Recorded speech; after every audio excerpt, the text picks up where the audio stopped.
So ఈ కౌన్సిలింగ్‌లో seat రాని వాళ్ళ పరిస్థితి ఏంటి సార్? ఇప్పుడు బేసికలీ తెలంగాణలో అయితే థర్డ్ ఫేజ్ ఆఫ్ కౌన్సిలింగ్ అనేది ఉంది. బట్ థర్డ్ ఫేజ్ ఆఫ్ కౌన్సిలింగ్‌కి కూడా ఒక కండిషన్ అనేది పెట్టారు. ఓకే. ఏంటంటే సెకండ్ ఫేజ్‌లో వచ్చిన అలాట్‌మెంట్ కంపల్సరీగా వాళ్ళు రిపోర్ట్ చేసుకోవాలి. హ్మ్. రిపోర్ట్ చేస్తేనే వాళ్ళు థర్డ్ ఫేజ్‌లో పార్టిసిపేట్ చేయగలుగుతారు. ఓకే. ఇది తెలంగాణ స్టూడెంట్స్‌కి. ఏపీ స్టూడెంట్స్‌కి మనకి ఇంకా అలాట్‌మెంట్ రాలేదు కాబట్టి మనకు తెలీదు. ఏపీ వాళ్ళు మటుకు క్లియర్‌లీ చెప్పారు హ్మ్. దట్ ఇది ఫైనల్ ఫేజ్ ఆఫ్ కౌన్సిలింగ్ అనేది. దాని తర్వాత ఓన్లీ స్పాట్ అడ్మిషన్స్ అనేవి ఉండొచ్చు. సో అది కూడా ఛాన్సెస్ అనేవి తక్కువ. సో ఈ ఫేజ్ వస్తే వచ్చినట్టు, లేకపోతే లేదు.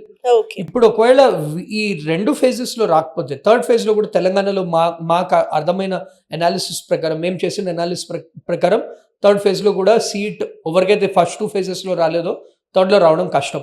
అంటే అట్లీస్ట్ గుడ్ కాలేజెస్‌లో అన్ని సీట్స్ అనేవి ఫిల్ అయిపోయాయి.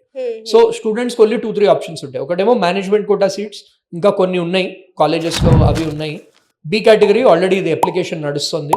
అండ్ ఇంకోటి ఏంటంటే వాళ్ళు రిపీట్ చేయాలి, లాంగ్ టర్మ్‌కి వెళ్ళాల్సి ఉంటుంది ఒకవేళ వాళ్ళకి సీట్ రాకపోతే. ఎందుకంటే లాంగ్ టర్మ్ కూడా యాక్చువల్లీ లాంగ్ టర్మ్‌లో లేదు. జేఈ మెయిన్స్ మనకు ఒక 5-6 మంత్స్‌లో జేఈ మెయిన్స్ ఉంది. ఎంసెట్ కూడా లెస్ దెన్ ఎన్ ఇయర్, ఇప్పుడు ఓన్లీ 8-9 మంత్స్ ఉంది నెక్స్ట్ ఇయర్ ఎంసెట్ ఎగ్జామ్కి. Yes. So students accordingly should start preparation. ఏదో మిరకల్స్ అవుతుందని వెయిట్ చేయకూడదు. ఓకే.